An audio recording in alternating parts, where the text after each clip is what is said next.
اعوذ باللہ من الشیطان الرجیم، بسم اللہ الرحمن الرحیم۔ بہت ہی پیارے مسلمان بھائی اور بہنوں، السلام علیکم ورحمۃ اللہ وبرکاتہ۔ درس قرآن کے سلسلہ میں آج ہمارا سبق سورۃ البقرہ کی آیت نمبر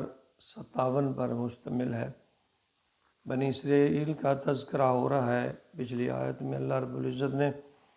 جو ان پر ایک خاص انعام، ویسے تو بہت سے انعام اللہ تعالیٰ نے بنی اسرائیل پر کیے تھے،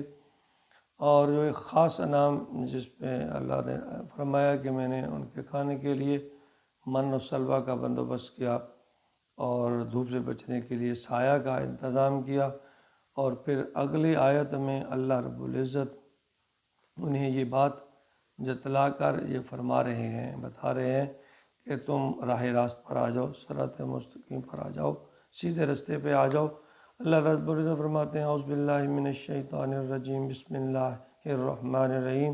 وَإِذْ قُلْنَا ادْخُلُوا هَٰذِهِ الْقَرْيَةَ فَكُلُوا مِنْهَا حَيْثُ شِئْتُمْ رَغَدًا وَادْخُلُوا الْبَابَ سُجَّدًا وَقُولُوا حِطَّةٌ نَغْفِرْ لَكُمْ خَطَايَاكُمْ وَسَنَزِيدُ الْمُحْسِنِينَ۔ اللہ فرماتے ہیں وَإِذْ قُلْنَا ادْخُلُوا، اور وہ وقت یاد کرو جب کہ میں نے تمہیں کہا کہ جب تم داخل ہو رہے تھے هَٰذِهِ الْقَرْيَةَ، اس قریہ میں، اس بستی میں، فَكُلُوا مِنْهَا، کھاؤ اس میں سے، حَيْثُ شِئْتُمْ رَغَدًا، جہاں سے تم چاہو اور جتنا چاہو، وَادْخُلُوا الْبَابَ، اور داخل ہو جاؤ اس بستی میں، اس دروازے میں، سجدہ، جھکتے ہوئے، سجدہ کرتے ہوئے، وَقُولُوا، اور کہو، حِطَّةٌ، مغفرت مانگو، توبہ کرو، نغفر لکم، اللہ کا فرماتے ہیں میں تمہیں معاف کر دوں گا، خطایاکم، تمہاری خطائیں معاف کر دوں گا، وَسَنَزِيدُ الْمُحْسِنِينَ، اور اللہ تعالیٰ جو ہے، جو احسان کرنے والے ہیں، نیکی کرنے والے ہیں، ان پر اپنے انعام فرماتے ہیں، فضل فرماتے ہیں۔ بنی اسرائیل جو ہے وہ جب صحرائے سینا میں آئے اور تورات عطا کی گئی تو موسیٰ علیہ السلام نے انہیں یہاں پھر پہنچ کر اللہ کے حکم سے جہاد کا حکم دیا، اللہ کی طرف سے، لیکن پھر اس قوم نے یہ بھی انکار کر دیا۔ اس پر اللہ تعالیٰ نے ان پر یہ سزا مسلط کر دی کہ یہ 40 سال تک جو ہے اس صحرا میں بھٹکتے رہے۔ اللہ تعالیٰ نے فرمایا اگر یہ ابھی جہاد اور قتال کرتے تو فلسطین جو ہے ان کے قبضے میں آ جاتا، یہ فاتح بن جاتے، لیکن انہوں نے بزدلی دکھائی ہے۔ تو اس کا تذکرہ اللہ تعالیٰ نے سورۃ المائدہ میں فرمایا فَإِنَّهَا مُحَرَّمَةٌ عَلَيْهِمْ 40 سَنَةً یتیہون فی الارض، یعنی یہ ارض فلسطین جو ہے ان کو یہ اللہ نے ان کے لیے ارض موعود بنا دی تھی، یہ نہ کرنے کے پھر 40 سال اللہ تعالیٰ فرماتے ہیں اس کی پاداش میں ان پر یہ حرام کر دی، اور 40 سال تک اس صحرا میں جو ہے سرگرداں رہے، بھٹکتے پھرتے رہے۔ وہیں حضرت موسیٰ علیہ السلام کا انتقال بھی ہو گیا، حضرت ہارون علیہ السلام کا بھی انتقال ہو گیا، اور ایک نسل پھر بیت گئی، اور اس کے بعد جو ہے نئی جو نسل پیدا ہوئی وہ اللہ تعالیٰ فرماتے ہیں صحرائی میں وہی وہیں پروان چڑھی، وہ آزاد نسل تھی ان کی۔ جب کوئی نسل غلامی میں آتی ہے تو ان کے کردار جو ہیں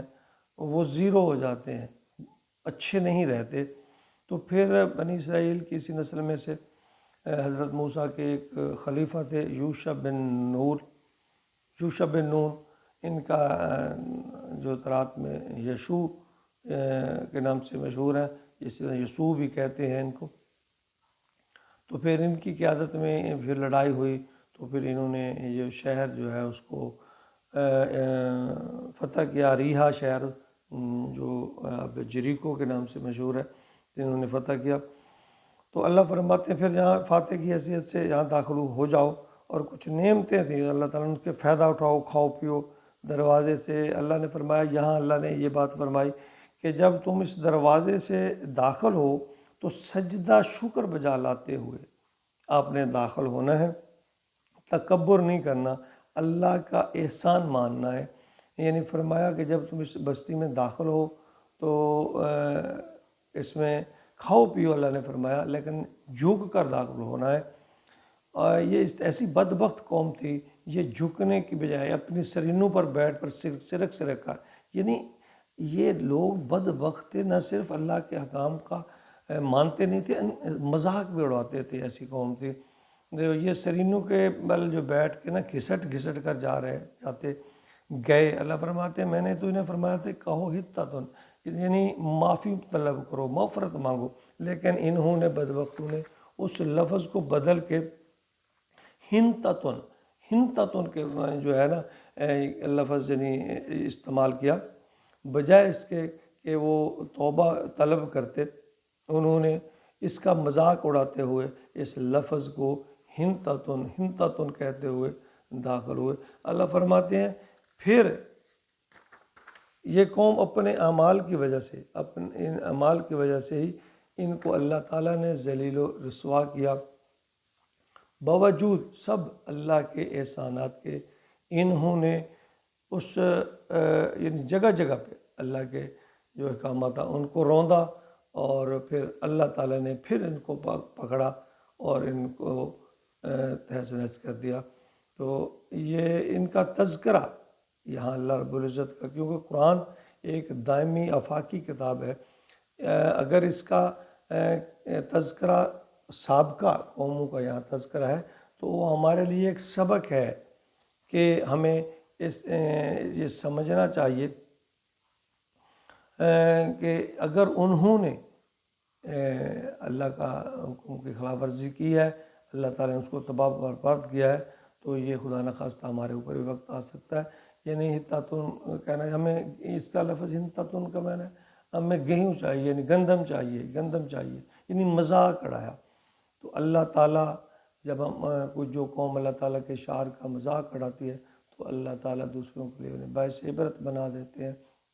اللہ رب العزت ہماری غلطیوں کوتاہیوں کو معاف کرتے ہوئے ہمیں صراط مستقیم پر چلنے کی توفیق عطا فرمائے، آمین یا رب۔